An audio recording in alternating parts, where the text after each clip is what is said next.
All right, good afternoon. Hope everyone's having a great day, and I appreciate you guys joining us for a CMMC Compliance Roundtable webinar with our partner CyberDefenses.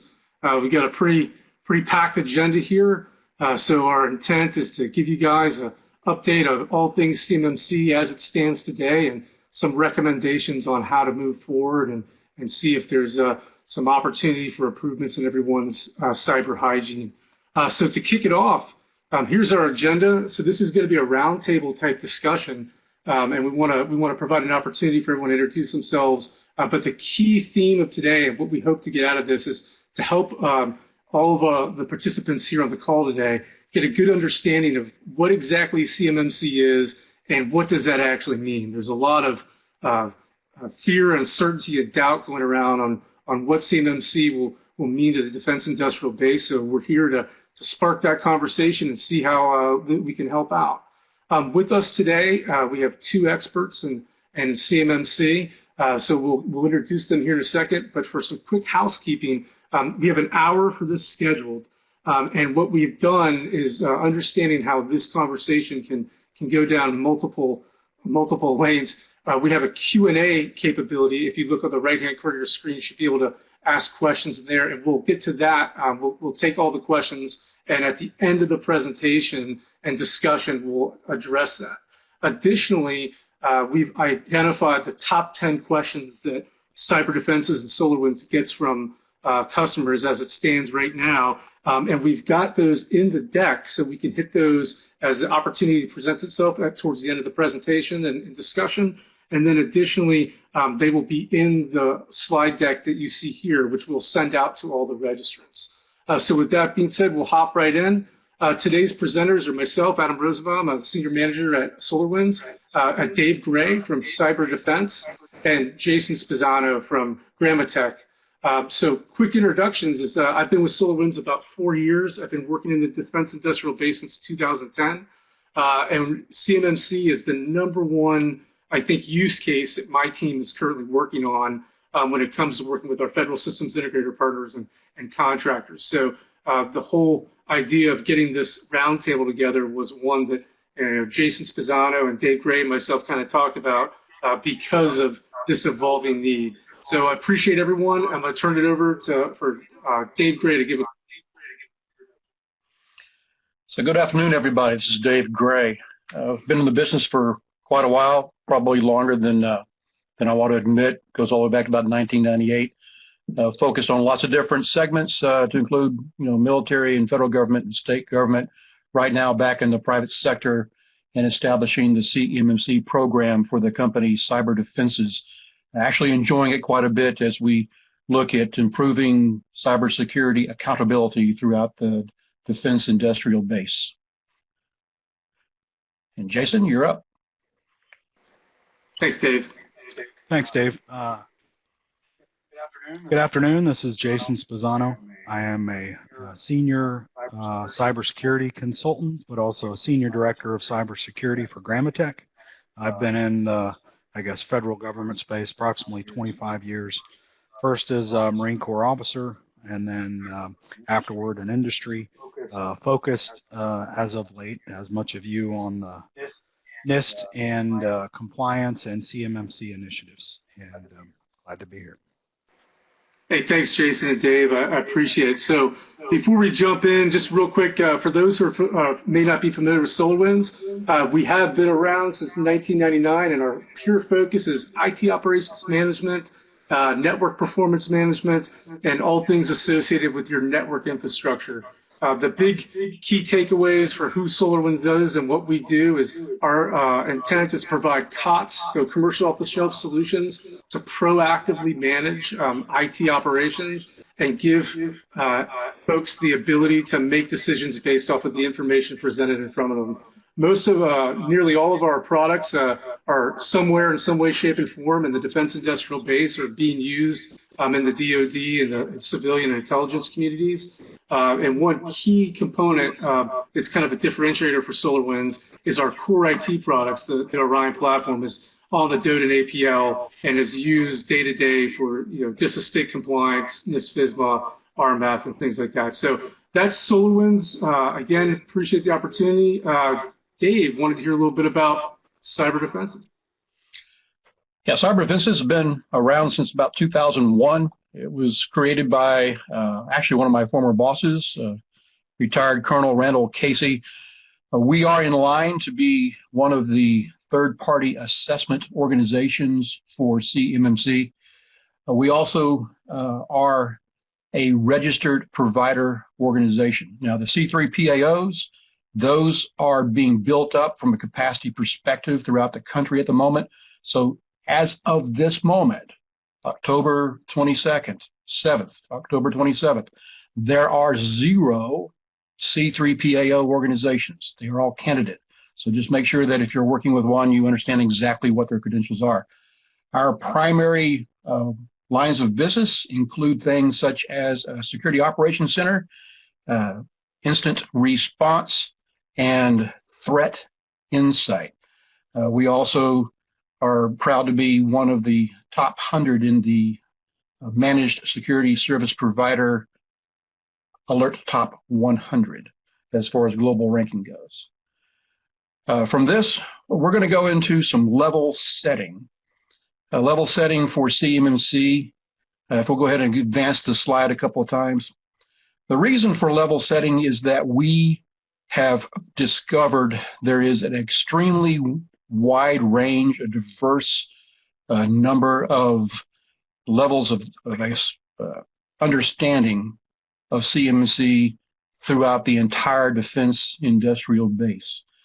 So rather than try to assume everybody knows everything about it, we'll just go through half a dozen or so slides just to kind of cover it at a high level, and then we'll jump into some roundtable discussion topics. So as most people on this call already know, CMMC is a Department of Defense certification, and it's for the defense industrial base. Now, why did they create that?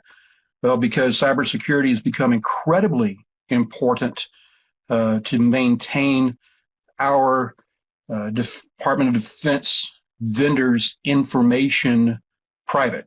So CMMC is not looking at the classified information, such as secret or top secret, is looking at controlled unclassified information, but it maps different practices in multiple security levels, maturity levels, across about 171 different topics. Of those topics, most of the larger organizations with controlled unclassified information will target themselves to become at a maturity level 3. For the vast majority of organizations, however, maturity level 1 will suffice. So the only reason to go to maturity level 3 is if you do manage or contain or control or work with controlled unclassified information, otherwise known as CUI. However, if all you do as a vendor is work with, as an example, a Department of Defense agency where you manage their facilities, manage the actual physical buildings, you're not dealing with any CUI whatsoever, those organizations must still be certified at maturity level 1 for federal contract information, otherwise known as SCI. Now, the timeline for all this to happen is not going to be overnight, but there's going to be some caveats we'll talk about here in just a moment. This CMMC program will be phased in over a period of 5 years, and we'll look at a specific calendar with how many are impacted during each particular year. But we'll also be talking quite a bit about another CMMC-related issue, and that is the DFARS Interim Rule, which helps provide accountability for the defense industrial base vendors during the interim period that this is all being phased in. Next slide. So, clarifying again, the scope for CMMC for the vast majority of organizations, probably in the range of 250 to 280,000 vendors, are those organizations that have federal contract information. Federal contract information, in a nutshell, is information about contracts that includes your company's private information, and it's not for public disclosure. So as an example, you go to a website like FedBizOps, you download a contract or a proposal. As soon as you start putting your information into that contract, it becomes FCI and needs to be protected at a maturity level 1 under the CMMC program. Maturity level 1 covers 17 foundational controls. When you get information during your work with the Department of Defense, that includes controlled unclassified information, and in the contract itself, it will state whether or not CUI is included. At this point, you're now required to be at maturity level 3. So maturity level 3 consists of not just those first 17 controls under maturity level 1. It cumulatively requires those controls plus an additional 55 for level 2 and another 58 for level 3, the total of which is 130. Everything is cumulative. So when we talk about the different requirements for level 3, if you have level 1 controls that are in there, the same level of target requirements apply to all controls. The scope is actually quite phenomenal. The scope is the entire supply chain. So if you have a subcontractor who also has a subcontractor who also has a subcontractor, the scope for what you are held accountable for goes all the way to that very last contractor, all right, very last vendor. Scope is one of the things that drives the cost, which we'll talk about here in a moment. Anything you can do to reduce the scope, such as avoid commingling FCI and CUI with the rest of your data for your organization, will reduce the cost. So when I say cost, I'm talking about the cost of preparation, the cost of compliance, and the cost of assessments. Next slide. So what do you need to do to prepare? Well, firstly, this is a measurement program to protect FCI and CUI, so it's extremely important. It's important enough that we want to ensure that all the vendors are held accountable. A lot of this came out originally in 2017 with NIST 800-171 being a requirement that was listed directly inside the DFARS contractual statements. Those statements were found to have less impact than having an independent assessment. So the Department of Defense decided that we would move to independent assessments of all vendors to ensure that every vendor is held accountable. But as we have noticed in about the last 2 or 3 weeks, although CMMC is still incredibly important, there's actually something that's become more urgent than even the CMMC compliance itself. Because DoD noticed that during the phase-in process over 5 years for CMMC, that still leaves a significant period of time, 4 or 5 years, that vendors may not be accountable to how they implement their cybersecurity practices. So during that interim period, effective November 30th of this year, just a few weeks from now, vendors will be required to implement a self-assessment score based on a DFARS Interim Rule that took effect and was published on September 29th and goes into effect on November 30th. Now, we're going to talk about the DFARS rule again in detail. Depending on your particular situation, it may be something that you need to focus on to complete by November 30th, or it may be something that there's a little bit of slack time where you can continue preparing for that. But again, the DFARS interim rule fills the gap created by CMMC's implementation over a 5-year period. Next slide, please. So that kind of boils down to what's important versus what's urgent. Both are important, right? Both the CMMC and DFARS. But your urgent attention should be placed on the DFARS interim rule and complying with that. That DFARS interim rule, if you do not comply with that by November 30th, compliance in a nutshell being that you conduct a self-assessment, You follow the DoD assessment methodology. You score your overall compliance with the original 110 controls from the 800-171. If you do not provide that score into the SPRS database run by DoD, SPRS is the vendor requirements system, then you will not be able to apply for new contracts. And even more impactful, if you have current contracts with option years, you'll be excluded from executing those option years. Hence, it being more urgent even than the CMMC itself. Next slide. Now, as we talked about, this is all being phased in over a period of time. For the CMMC phase-in, it's only going to be phased in on new contracts and only on those contracts who have requested specifically to include the CMMC requirements. The math that's being done here in that top table where it says FY21 through FY26 is based on the number of prime contractors that will be included or awarded contracts that have approximately 100 total vendors per contract. So the first year, FY21, where we are right now, there are 15 prime contracts with an average of about 100 vendors total per contract. So the total impact this year, remember we're talking fiscal year, so it's October 1 of the current year to September 30th of the following year, is 1,500. The next fiscal year, 75 contracts equal 7,500. Next fiscal year, 250, then approximately 400 a couple years in a row. Finally, in FY26, it's at 100%.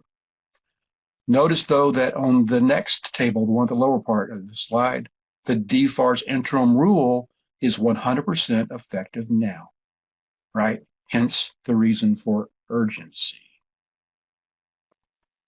Now, at this point, we're going to kind of transition over to a roundtable discussion. So I'm going to take a breath, and my colleague, Jason, is going to provide some discussion on the critical path. What do we need to focus on first? Yeah, great, Jason. So real quick, Jason, before we jump in, just a couple comments as we get into the roundtable.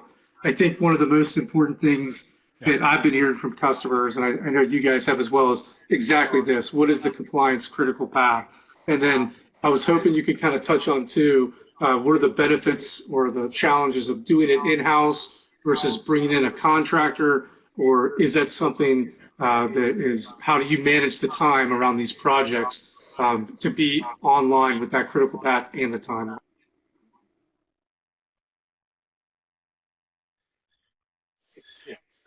Yeah, those are good questions, and we're going to be kind of getting in the next slide a little bit in terms of the implementation steps. But with respect to starting, when you look at when they did the DFARS 2019, I'm hearing a little bit of an echo, interim rule, it established 3 new contract clauses. The first one was 7019, which is the DoD assessment requirements, and Dave alluded to it. So to be considered for award, you have to implement NIST 800-171, and you got to have a current assessment not more than 3 years old for each of your covered contractor information systems that's relevant to the contract or task order. And it's focused certainly on CUI, where you store, manage, or process. It requires to be fully implemented a score of 110. So when you do your assessment and the score goes into SPRS, the self-assessment, which we'll talk to here in a minute, has to have not only your self-assessment score, but a POA&M of when you're going to reach the full score of 110. The clause around 252-204-7020, that instantiated the need for a basic assessment. So that means a contractor has to put in a self-assessment of the implementation of 871, and that's based on their own review of their system security plan associated with their covered contractor information system. It leverages 800-171A, the assessment methodology. I believe it's version 1.21, and it'll result in a confidence level of low because it's a self-generated score. So it's the size of your company and the maturity of your company doesn't matter. This is all a data-driven event. So it's critical to understand, what data you're sharing and where it's going, right? And there's no official guidance or methodology from NIST or DoD on categorizing what's in or out of scope. Again, it's all relative to the data. And then the third clause that was established was 252-204-7021. That is essentially the instantiation of CMMC. So it is, required in order to win new contracts, but that's going to be implemented over a 5-year period, as we talked about. So the critical path, as Dave talked to, is compliance with the basic self-assessment for 800-171. If you're having medium or high assessments, those are conducted by DCMA DivCAC, a government assessment. But the basic self-assessment has to be in SPRS if you want to win a new contract after November 30th, and the other kicker is for option years on existing contracts. Right, so in terms of if you don't have an entry in SPRS, there's no consideration for any contract. Again, this, as I talked about, impacts option years, so no SPRS, no option year contract or extension. I think what's good to know is the documentation is critical because it tells a story of your company's ability to control the narrative and fundamentally reduce the level of scrutiny, right? So you must have documentation that tells your story, policy standards and procedures, system security plan, POA&M, your asset inventories, network and data flow diagrams, and your incident response plan. Those 5 are kind of your critical items that are needed. And so if you take the time to work those items and you get them in place, then you're going to have much better success on the assessment. And when you look at the ability to do it in-house or to leverage a third party, you got to take a look at your expertise in-house. If you don't have people that really have the expertise around FCI, CUI, and are just you may want to entertain leveraging a third party like a CyberDefenses to help you come in and understand how to do it, right? So if you're looking at the initial implementation steps, where do you start? What is your certification level you need to attain, right? So as we move to the next slide, thank you. So if you're targeting level 1 or level 3, those are realistically the ones you're going to be focused on. There's still a lot of unanswered questions with level 2, 4, and 5, but 2 is really a transitory step to level 3. So the first is understanding which level you want, either 1 or 3. And then from that point, understand and document your FCI, CUI data flows, right? So the most important part of a data flow diagram is knowing your data and where it's going, what data you use, and who it's going to. And that will begin to build your scoping. And there's techniques that a third party can come in and help you understand if you're in terms of understanding your network and how to create network segmentation to reduce the scope of it. But those are the 2 critical requirements: understanding what level, understanding where your data goes. And you have to understand that point because that's also, a control, AC 2.016, control the flow of CUI. That's an important portion of it. Dave, you want to add on to that? Yeah, I just want to make sure that people recognize that, again, both are important to DFARS and the CMC. The urgency is applied to the DFARS, which is the original 110 controls. And then we'll notice this here in another slide as well. But a lot of folks, when they've gone through the types of 800-171 controls, they've only limited their research, or they've limited their research to the actual 800-171 document. The assessment is done per the companion document, the 800-171A. So for each of those 110 controls, there are an additional 3 or 4, maybe 5 or 6 bullets that show with greater granularity what the assessor is looking for. So everyone here on the discussion needs to understand that with that original 110 controls, and to some extent these are exactly applicable through CMMC as well, you've got to focus on those sub-bullets in the 171 alpha version. Otherwise, you'll miss quite a few things that the assessor is looking for. The other thing that I'll note is that we are finding that because the controls themselves are so vague, and in some cases even the sub-bullets in the 871 alpha are also somewhat vague, that most organizations that think they're ready would do well to work with a third party to kind of give them a validation sanity check. In fact, as we look forward, CyberDefenses looks forward to becoming an assessment company, a C3PAO. Our first discussion point with any potential clients is, have they had an independent assessment, kind of a mock assessment done first as a gap analysis? Because with the CMMC, there are no POAMs. It's 100% perfect from the 130 controls, or if you're level 1, the 17 controls. There is no POAM. There is no way that you can push stuff off to a future date. There is some wiggle room where you can place the assessment on pause temporarily for no more than 90 days.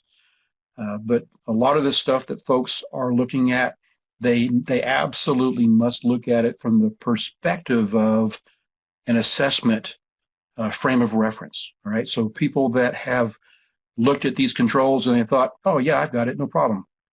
Think to yourself, have you got the due diligence in place so that when the assessor walks in the door, who's never met you before, doesn't know your organization, when that assessor says the words, well, you need to prove this stuff, have you got the due diligence in place to actually prove it?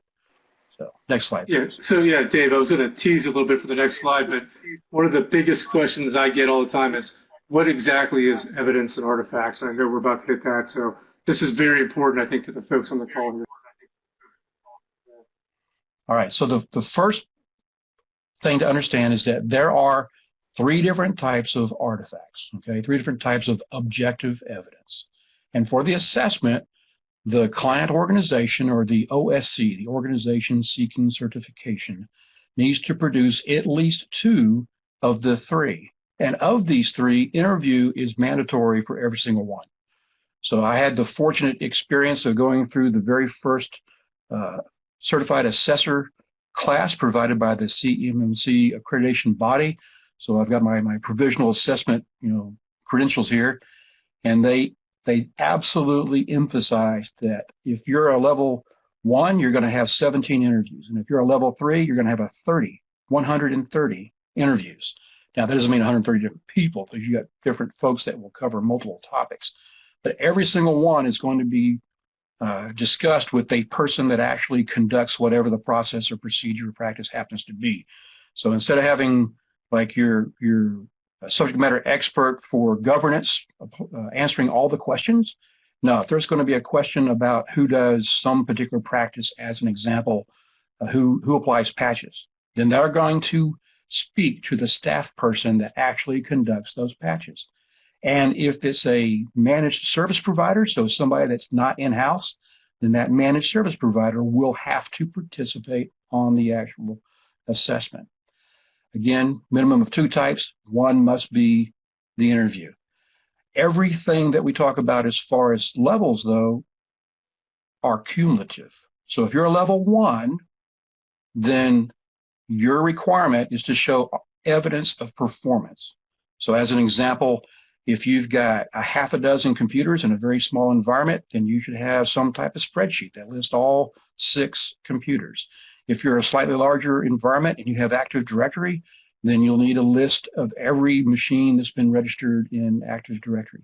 So for every one of the controls, you'll need to show performance that you actually are adhering to that control. And it's not adhering to it as of 8 o'clock the morning of the assessment. They want history showing that for a period of time, and different controls will have different periods, some will be weeks, some months, etc. But they'll want history showing that you've been performing over a period of time. Now, at a level 2, they add a couple different things. And in fact, we actually start talking about the multiple letter P's here. We got performance, we've got procedures, we've got policies, and finally at level 3, we've got plans. But keep in mind, if you're going for level 3, if your target maturity level is level 3, then you must have each of these performance, procedures, policies, and plans on all 130 practices. You don't just look at the level 1 practices and say, okay, well, I only need performance for those and there are no policies and procedures. No, it's based on cumulatively where is the target level the organization is striving for. So if it's level 1, 17 controls with performance. If it's level 3, then it's 130 performance, procedures, policies, and plans. And again, not something that you whipped up just that morning or the week before. They're looking for evidence of working with these as part of your business culture, not just something that you did at the last second for the assessment. Next slide, please. So some of this slide and some of the next slide, Jason's already done a good job of talking to, but just the highlights, this DoD assessment methodology is produced and published by DoD. By the way, everyone that has registered for this webinar will get a copy of the slide deck, and slides that we actually won't get to, the backup slides. At the end, we've got pages and pages of Q&A questions explained and pages of resources available for you to use. All those different URLs that you have to Google for and look for, we've already done that for you. So when I say things like the DoD assessment methodology, there is a URL that you can look at in the slide deck at the last few pages to show exactly where it is. And in that assessment, as Jason alluded to, there are 3 levels of assessment. We're going to get onto that with a slide here and about 2 slides down, but they are basic, moderate, and high. We'll discuss that in a little more detail. Jason, have you got anything further to add on this, or do you want to emphasize anything on the next slide, which shows those DFARS sections that you were speaking to earlier? Yeah, just because this talks about the assessment methodology, when the DFARS Interim Rule came out, there was another document released with it called the Regulatory Impact Analysis. There was analysis on the financial impacts, but with respect to the methodology that they laid out, it laid out 3 benefits, the reason why they did it. And so 1, they talked about it enables strategic assessments, right? So the DoD can strategically assess the contractor's implementation of 871 on existing contracts. DFARS wasn't intended to do that, and it provides an objective assessment of a contractor's NIST 871 implementation status. The second was it reduces duplicate or repetitive assessments. So what they mean is when this is put into SPRS, it's DoD's authoritative source for suppliers on performance with respect to 871. So they have a visible summary of scores, and they don't have to try to address it on a contract by contract basis. And in their view, that was non-duplicative for both industry and then DoD. But the other was And I saw one of the questions in there, which we'll get to here shortly, was it provides a standard methodology for contractors to self-assess, right? So 800-171 requirements with alpha version 171 alpha version 121. It's the basic assessment provides a strategic means for contractors to review their own system security plans as they prepare for the DoD or CMMC assessment. What was interesting to note is they made a comment that the DIBCAC, when they do their assessments, both medium and high, their quality assurance and preparation for the C3PAOs, because fundamentally, from a resource perspective, they can't scale, and it gives an independent auditor an understanding not only of compliance of their 800-171, but also the additional practices that go with CMMC. So that's it, Dave.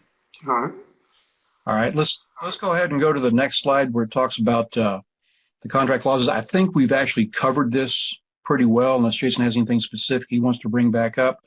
But I'd like to touch on the slide following, which emphasizes what that DoD assessment methodology is and how it works. So firstly, there's originally in the 800-171, there are 110 controls. The way the scoring methodology works is you start off with a score of 110. And for those controls that are not fully implemented, there's a penalty. The penalty ranges from either 1 or 3 or 5 points, depending on which control. So most of or quite a few of the access control domain items or practices or controls, those are pretty significant, because if you don't have those in place, you really can't do much of anything else securely. So those are considered, 5-point controls.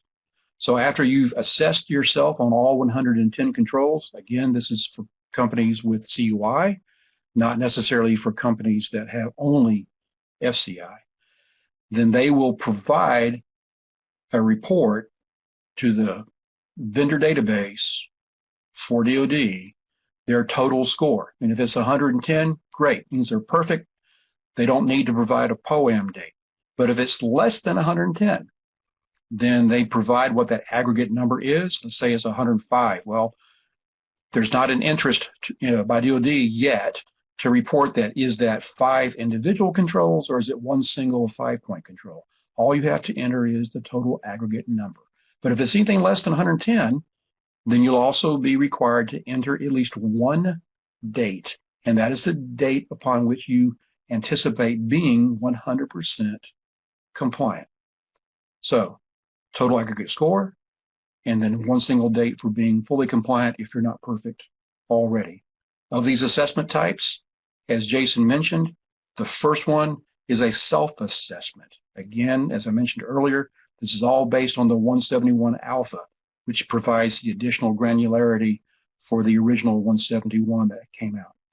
If it's an assessment being conducted by the DIBCAC, which is an organization under the Defense Contract Management Agency, and everything is being done remotely, then they will do a moderate assessment. Moderate meaning it's the same controls. However, they will do everything remotely. If it's a high assessment, it means that they're going to get onto a plane, train, or automobile and show up on your doorstep. Now, during the pandemic, there's a waiver so that even the high-level assessments can be done remotely by the DIBCAC.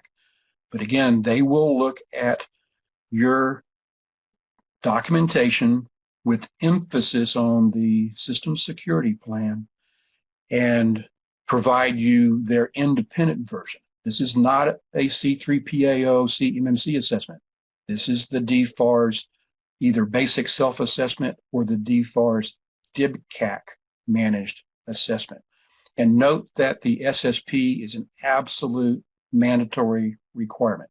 If you do not have an SSP that lists for each of the 130 controls a narrative of how your organization applies those controls, it's an automatic fail. So if you're doing anything else with your documentation, create a good SSP that follows typical examples that you'll find either from NIST itself or from FedRAMP or other organizations, and ensure that you provide a good narrative for every single one of the 130 controls. It's going to take a lot of work, but it's the only way that you're going to be successful. And Dave, Next slide. Just to clarify real quick, SSP is a system security plan, correct? That is correct. The SSP is the System Security Plan. One of the challenges that anyone working in the security field jumps into or falls into is we deal with a barrage of acronyms, right? So yes, the SSP is mandatory. The POAM is mandatory. POAM, Plan of Actions and Milestones. There are a number of other documents that are required, more numerous than we have time to go through right this second. Gotcha. And then there was one more. I think Go ahead, Jason. I'm sorry. Go ahead, Adam. Yeah, let's go to the next slide, please.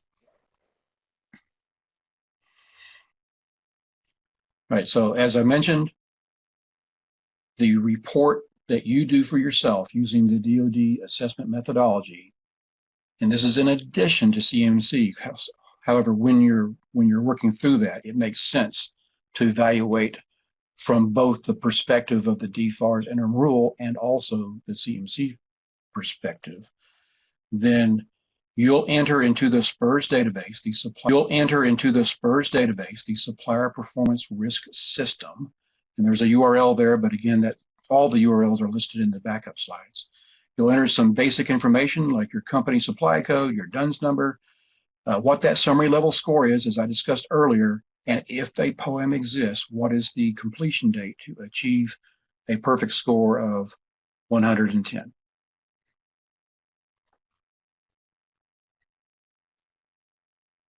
All right, so I do see some questions in the presenter chat. I'm going to kind of touch on them, but this is essentially where the larger roundtable discussion comes up. So I do have, I believe, quantity 9 pre-selected questions, but I see in the presenter chat, we're going to go over a couple of those first.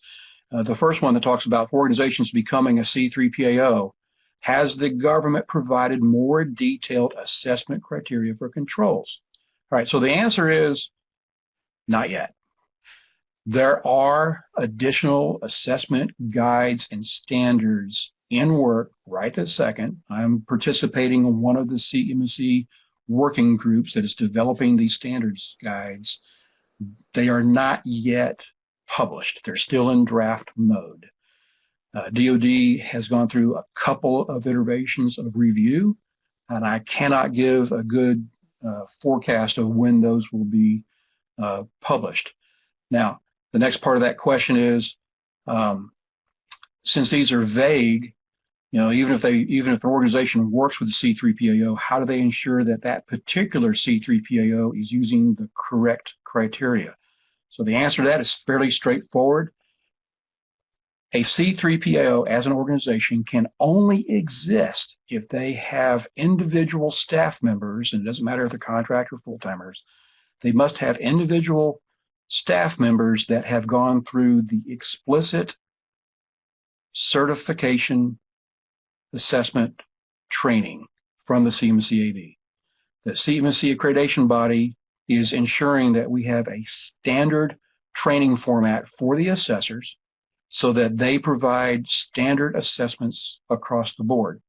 And when those assessments are submitted as a recommended level of certification, then there are 2 levels of review. The first level review is by the C3PAO itself to ensure that all the I's were dotted and all the T's were crossed. But then the recommendation for certification level is sent to the CMMC accreditation body, who makes the final agree, yes, no, etc., and the issuing of the actual certification. So the certification comes from the CMMC accreditation body. The C3PAO conducts the assessment using a trained certified assessor and then does a quality control check to ensure they covered everything and then forwards it on to the accreditation body. Awesome. Thanks, Dave. And I'm just reading through. Yeah, so what I thought that we could jump into the most common questions, and here's the list right here. So just for everyone's awareness, we spent some time on this and wanted to make sure we keyed in on these. And the reasoning is every interaction I think that between Dave and Jason and myself we have, there's so many unknowns, to your point, Dave, about vague requirements and not yet standardized or in the process of being published. So did you want to kind of hit on, I know I can just go to the next slide, but really what the self-assessment process looks like and certification costs? Right. So the self-assessment process, firstly, whomever you have on staff, whether it's an in-house person or someone that you're outsourcing the effort to, they absolutely must be familiar with all of the CMMC documentation. Integral parts of that documentation are the companion documents from NIST, the 800171 and the 800171 Alpha. Those three documents, the CMMC set of appendices and the two versions of the NIST documents, are the primary documents to look at. There are additional references for almost every single control, but again, the primary ones are the ones I just mentioned. That self-assessment would, based on what's urgent versus what's important, would first follow the DoD assessment methodology.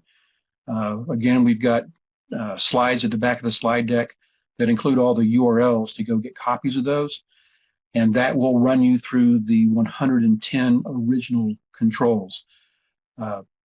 Additional documents to focus on are the DFARS and the FAR documents themselves, and the 871 DoD assessment methodology. What does it cost? Well, this is kind of like the lawyer's answer. It depends, all right? So cost is absolutely driven by scope, preparation, and where that CUI data is located. So if you're a small organization and you have data in only a couple of places, you have data in-house, and you also have data that may be commingled in your email, as an example for Office 365, then that's the scope. If your scope is expanded to now include multiple cloud locations, then it's multiple cloud locations is included in your scope. If you commingle your CUI with all the rest of the data from your organization, whether it's data from QuickBooks or data from ServiceNow or data from Jira or data from whatever antivirus that you've got implemented, if you commingle everything, then the scope expands to cover everything for which you cannot state that you have controls for the CUI and the FCI. So if you want your cost to increase, then leave everything commingled. If you want your cost to decrease, then do the best you can to limit where FCI and CUI is held and managed and processed and stored. That way you can also limit where the controls are being checked. Next slide.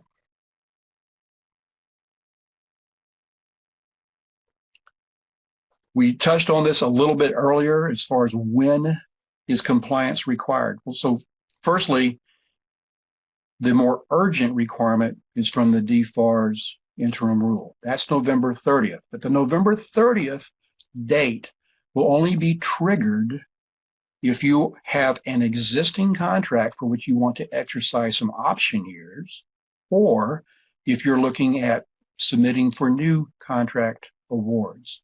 So if neither of those takes place, then you have some breathing room, but it would behoove you to do your DoD self-assessment and enter that score into SPRS, so that if for whatever reason you're made aware of some award that you really want to jump on the ball and submit something, then you no longer have to worry about whether or not you've met the prerequisites.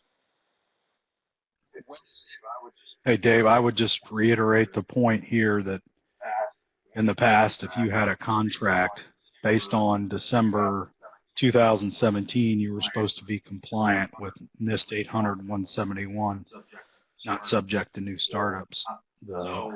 So if that was valid or not, it's an opportunity for you to put a realistic where you are score in the Yeah, and space. let me touch on that a little bit from the DoD perspective, and this is from having multiple, conversations and viewing multiple webinars by DoD officials.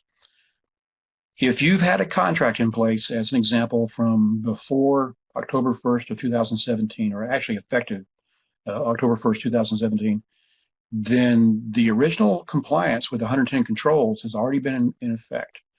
DoD is not open to vendors concerned about the cost of compliance for controls that they've already signed awards. They've already signed contracts stating that they're compliant, right?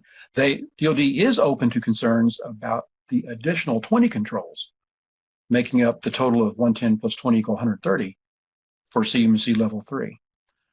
But the DFARS Interim Rule, from their perspective, DoD's perspective, they should already be in place, so there should be no additional effort. In fact, if you read through the regulation or through the documentation, it states that it should only cost every organization a single 1/2 hour to be compliant, because all they're doing is entering into SPRS what they should have been doing all along in the first place. So, yeah, the only go ahead. I guess the only thing I'd add relative to this is when you are telling your compliance story, it illustrates to the C3PAO or independent organization how people, process, and technology come together for that 800-171. Right? So it becomes to your advantage to tell the story by how you put together your documentation, your policy, standards, procedures, systems, security plan, POA&Ms, inventories, etc. That puts you, to use the military term, you're positioning the battle space for your advantage, right? By telling a story of your compliance efforts, and you're serving it up to these guys, for them to look at and learn. And if you do that, they can tell and see, and Dave can talk to it here in a minute, when they look at your documentation, they have a good idea before they get started just by reviewing your documentation where you are. All right. I'm going to just quickly go through a couple more questions. I've noticed that we're almost at the 5 minute to the hour spot. I want to make sure that we cover a couple items. We won't be able to cover all of them. But again, you'll get a copy of the slide deck. It'll have everything explained. What companies can provide CMMC consulting? Those are companies that have registered as a provider organization, and they have trained consultants on hand. Those trained consultants can be either a registered practitioner, a certified professional, or a certified assessor. As far as providing assessments, those C3PAOs themselves must be assessed at level 3 before they can provide level 3 assessments. Myself included, we went through the provisional assessors class. We're limited at this time to doing level 1 assessments until our sponsoring organization goes through their own C3PAO level 3 maturity assessment conducted by the DCMA DIBCAC. All right, so there's a limited number of DIBCAC federal employees that can do these assessments. So these C3PAOs will be coming online at a relatively slow pace over the next probably 12 to 18 months. Next slide. The best training for every organization, and this is not for organizations that just want to become a consultant organization or a C3PAO assessor organization. The best training is to go take the online registered practitioner training. So if you've got staff that have been instructed to become responsible for your organization's CMMC, go ahead and register them. It costs $500 per person, but that's okay. That's typical for IT training courses. There is an online 8-hour self-paced course. Now, take the 8-hour with a caveat. It's typically taking people more than 8 hours, but this gives them a crash course in CMMC. If you're an organization that wants to do consulting or assessing, then you'll need to have staff that also become either a certified professional or a certified assessor. Again, what's the best way to jumpstart this whole thing? Take that registered practitioner training for one or more of your staff. If you want to ensure long-term expertise, then take one of the other levels of training. Next slide. where are all of the resources that we keep referring to, right? So we've got 4 or 5 slides, and I'm not really going to talk to each slide individually, but they make sense as far as how we've grouped them together. We put all the CMMC stuff and the NIST stuff together for the methodology. Next slide. We put all of the regulatory stuff from DFARS and FAR together. Next slide. Anything related to the NIST specific applications, we've got them separated out. Next slide. And then just generally, where do you go get additional resources? The ones at the bottom are extremely important. They are from the National Archives Agency, and they provide the original descriptions of what exactly CUI is. There are probably a dozen or 2 categories, and some of them with subcategories. So these are extremely important as well. Next slide. And then, of course, you're having to enter this stuff into the supplier performance system. So this is their URL. Next slide. We can help. We're both a registered provider organization, and we are a candidate C3PAO. So once we get our own level 3 assessment, then we'll be able, as CyberDefenses, to help you with that. Next slide. All right. At this point, I'm going to turn it back to good. Sorry about that. So, hey, so that's a lot of information, and it's to me, it's not as straightforward as I think the intent of the documentation is. But we're happy to have the folks from CyberDefenses help us out and make sure we get a good understanding of it. So, with that being said, if you have more questions, in the link that you registered for the webinar here today, feel free to reach out to myself or Jason or Dave. We're happy to talk to you one-on-one and give some advice or talk through kind of what your current plan is. I don't know about you, Dave, but I'm working on multiple engagements with customers just for really documenting and creating artifacts via software tools. So that being said, right now, SolarWinds is still working a little bit internally with some outside counsel to do a really good job of mapping capabilities, the SolarWinds product line, to the actual controls. So the kind of takeaway from that is many of our current customers have the capability in place to do a lot of the documentation and creating artifacts for your assessments. Additionally, we offer some other tools. So our next step here is January 21st. We're going to be executing a webinar that will demonstrate what the controls are and what SolarWinds products align to it. If you need to know that before January 21st, and I, for one, hope you do, but we're happy to have a one-on-one conversation offline and kind of take you through how we understand it based off of that independent look in our product managers for capability of SolarWinds and how it impacts you, what current gaps you may have. And then again, we work with folks like Dave and Jason to make sure we have that expertise at a moment's notice. So feel free, give us a shout. I really look forward to seeing everyone on the next webinar. And then additionally, last thing, if you have any questions, here's kind of our list of SolarWinds links, and that'll be, again, included in this entire slide deck that we'll be sending out to everyone who registered. So I think that about wraps it up for us all. We really appreciate everyone's time. Like I said, this is meant to be educational, answer some of those difficult questions, or at least acknowledge that we have facts and we still have assumptions.